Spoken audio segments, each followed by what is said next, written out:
अस्सलाम वालेकुम। आज हम CC 3.1 चैप्टर 14 के पेज 2 में MMA वेल्डिंग के जो कंज्यूमेबल हैं उस पर डिस्कस करेंगे। तो यहाँ से अभी हम इसको स्टार्ट करते हैं। Consumables for the MMA weldings. Welding consumable for the MMA consist of a core wire typically between 350 and 450 MMA length and from 2.5 to 6 mm diameter। यहाँ तक इसको देखते हैं। Welding consumable for the MMA consists of a core wire typically between 350 and 450 mm length and from 2.5 to 6 mm diameter। यहाँ तक इसको देखते हैं। जो वेल्डिंग कंज्यूमेबल है उसकी जो कोर वायर की जो लेंथ है वो 350 मिलीमीटर से 450 मिलीमीटर लेंथ है और इसका जो डायामीटर है वो 2.5 से 6 mm डायामीटर है। Other length and diameters are also available और इसके अलावा इसके जो डायमीटर्स हैं और लेंथ हैं वो भी अवेलेबल हैं। The wire is covered with an extruded flux coating और इसकी जो वायर है इसकी जो कोर वायर है वो एक्सट्रूडेड फ्लक्स कोटिंग से कवर की हुई होती है। The core wire is generally of low quality steel, rimming steel, as the weld can be considered as a casting, and therefore the weld can be refined by the addition of the cleaning and refining agent in the flux coating। यहाँ तक इसको देखते हैं। और ये जो core wire है normally low quality की वायर है और इसको हम रिमिंग स्टील भी कहते हैं। As the weld can be considered as a casting और चूँकि वेल्ड को हम कास्टर कंसीडर करते हैं and therefore the welds can be refined by the addition of the cleaning refining agent in the flux coating। तो weld को हम casting consider करते हैं और इसलिए इसमें बहुत सारे इसमें एलिमेंट हैं। इसमें रिफाइनिंग और क्लीनिंग एजेंट फ्लक्स की कोटिंग में ऐड किए जाते हैं और इससे हम वेल्ड मेटल की जो अच्छी क्वालिटी है वो हासिल कर लेते हैं। इसकी लो क्वालिटी की फिलर वायर इस्तेमाल करके हम इससे अच्छी क्वालिटी की जो है वो क्योंकि उसमें रिफाइनिंग और क्लीनिंग एजेंट उसके जो फ्लक्स कोटिंग है उसमें ऐड की जाती हैं। The flux coating contain many elements and compounds that all have a variety of job during weldings। और जो फ्लक्स की कोटिंग है इसमें बहुत सारे एलिमेंट और कंपाउंड होते हैं और उनके मुख्तलिफ तरह के उनके जो है वो बेनिफिट हैं, उनके मुख्तलिफ तरह के उनके फंक्शन हैं। Silicon is mainly added as a deoxidising agent. Silicon is mainly added as a deoxidizing agent in the form of ferrosilicate।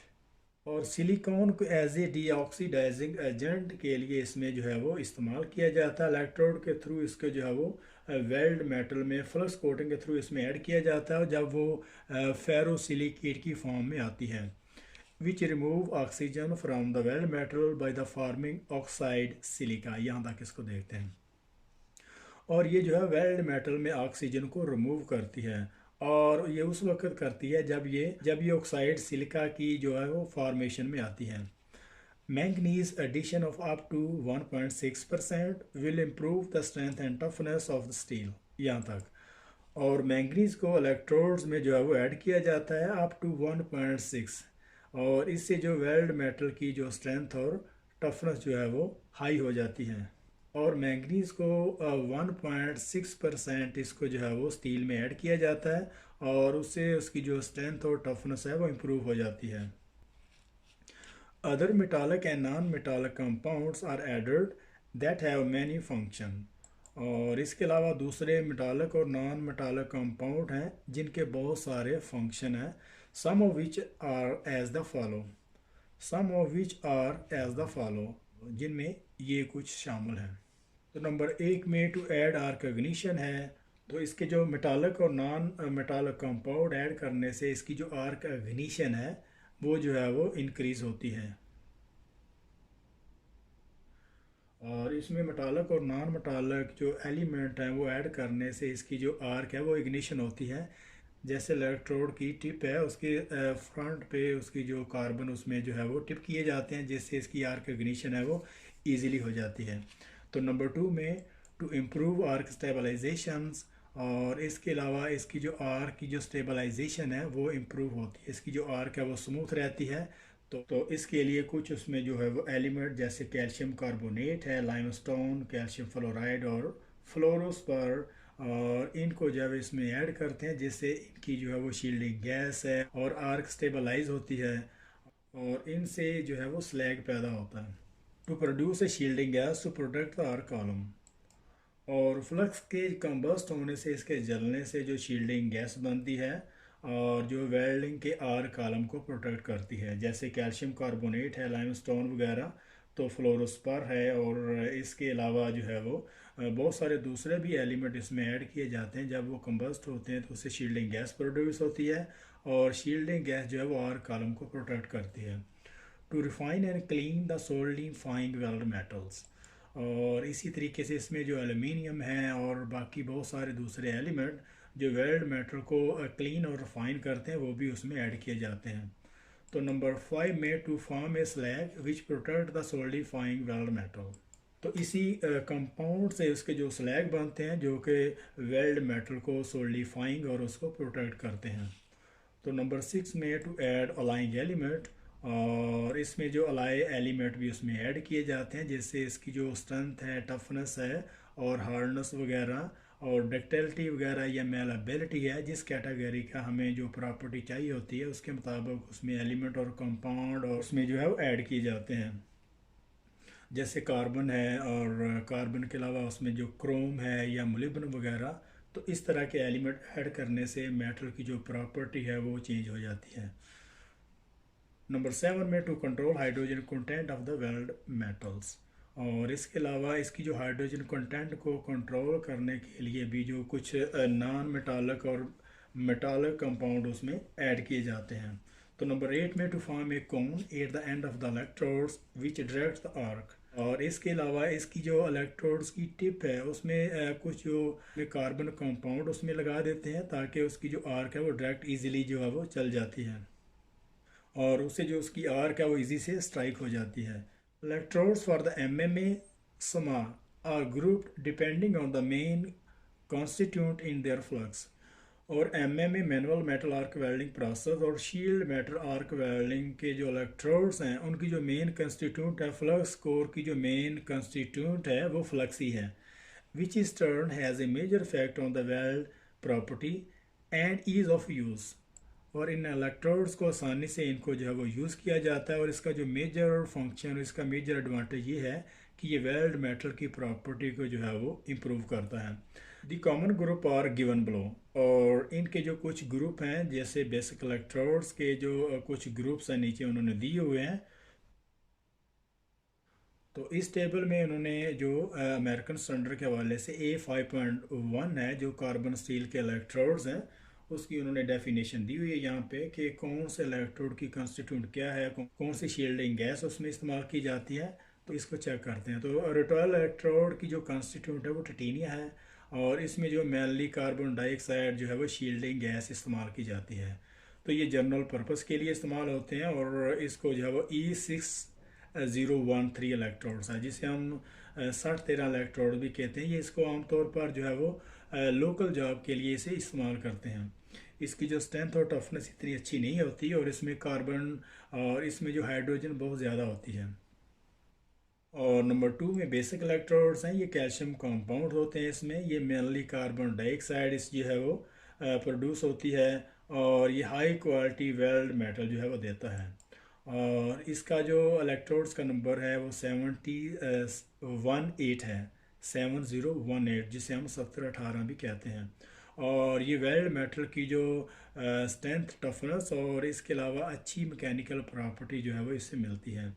और ये high quality weld metal produce होता है और इसमें कार्बन डाइऑक्साइड जो है वो गैस इस्तेमाल की जाती है और इसमें बहुत सारे कैल्शियम कंपाउंड हैं जो वेल्ड मेटल की स्ट्रेंथ, टफनेस और इसको जो है वो प्रोड्यूस करता है। तो नंबर 3 में सेलुलोज है और इसका जो सेलुलोज है इसका जो है वो कॉन्स्टिट्यूंट है। इसमें हाइड्रोजन और कार्बन डाइऑक्साइड इसमें जो है वो यूज़ की जाती है।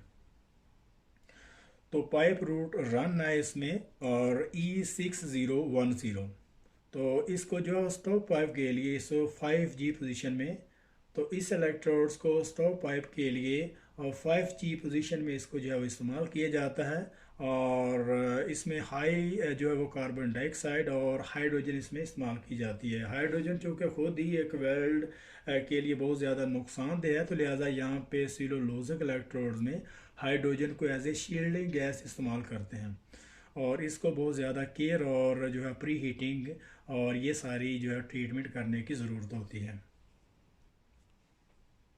Some basic electrodes may be tipped with the carbon compounds. Some basic electrodes may be tipped with the carbon compounds, which is arc ignitions. और कुछ इलेक्ट्रोड्स में इसकी जो फ्रंट इसकी जो टिप है उसमें कार्बन कंपाउंड जो है वो टिप किए जाते हैं ताकि आसानी से इसकी जो आर्क को है वो स्टार्ट किया जा सके, उसकी इग्निशन हो सके। तो यहाँ पे कुछ क्वेश्चन भी बनते हैं कि कौन से वेल्डिंग प्रोसेस जो है वो उसकी लो हाइड्रोजन है। तो लो हाइड्रोजन जो बेसिक इलेक्ट्रोड्स हैं जैसे कि 1780 इलेक्ट्रोड्स हैं, इसमें लो हाइड्रोजन है। और किस इलेक्ट्रोड्स की जो स्ट्रेंथ और टफनेस है और अच्छी मैकेनिकल प्रॉपर्टी है, तो वो भी 180 इलेक्ट्रोड्स हैं, बेसिक इलेक्ट्रोड्स हैं। और कौन सा इलेक्ट्रोड जो है वो पाइप रूट रन के लिए इस्तेमाल किया जाता है, वो सेलुलोजिक इलेक्ट्रोड 6010। और इसके अलावा कार्बन जो कंपाउंड है उसकी जो टिप है वो किस मकसद के लिए इसको यूज़ किया जाता है, वो आर्क इग्निशन को इजीली आर्क इग्नाइट करने के लिए उसे यूज़ करते हैं। तो फ्लक्स कोर की जो वायर है उसके ऊपर जो एमएमए वेल्डिंग प्रोसेस के लिए जो फ्लक्स इस्तेमाल करते हैं उसके क्या फंक्शन है, और बहुत सारे उसमें फंक्शन दिए होंगे। तो एमएमए इलेक्ट्रोड के जो फ्लक्सेस है उसके बहुत सारे पर्पस हैं, जैसे वो आर्क इग्निशन करता है, आर्क को स्टेबलाइज करता है और शील्डिंग गैस प्रोवाइड करता है आर्क कॉलम को और सोल्डिफाइंग वेल्ड मेटल होने के लिए। और इसके अलावा उसकी जो हाइड्रोजन है उसको कंट्रोल करता है। और इसमें बहुत सारे एलिमेंट भी इस्तेमाल किए जाते हैं ताकि उसकी जो हार्डनेस, टफनेस और स्ट्रेंथ को जो है वो मेंटेन रखा जा सके। और इसके अलावा एमएमए इलेक्ट्रोड की जो कोर वायर है उसकी लेंथ क्या है, बहुत सारी दूसरी भी लेंथ वहाँ पे मेंशन होगी। तो उसका जो 350 टू 450 एमएमए इलेक्ट्रोड्स लेंथ है जो हम आमतौर पर इंडस्ट्री में यूज़ करते हैं। और इसमें जो सिलिकॉन ऐड की जाती है, सिलिकॉन को ऐड करने का क्या मकसद है, उसको जो है वो ऑक्सीजन को रिमूव करने के लिए इस्तेमाल की जाती है। उसमें हार्डनेस को इम्प्रूव करने के लिए, उसके स्पेक्टर को लो करने के लिए, या बहुत सारे इस तरह के दूसरे भी वहाँ पे हिंट होंगे। तो उसकी जो सिलिकॉन को एज ए ऑक्सीजन को रिमूव करने के लिए इस्तेमाल किया जाता है।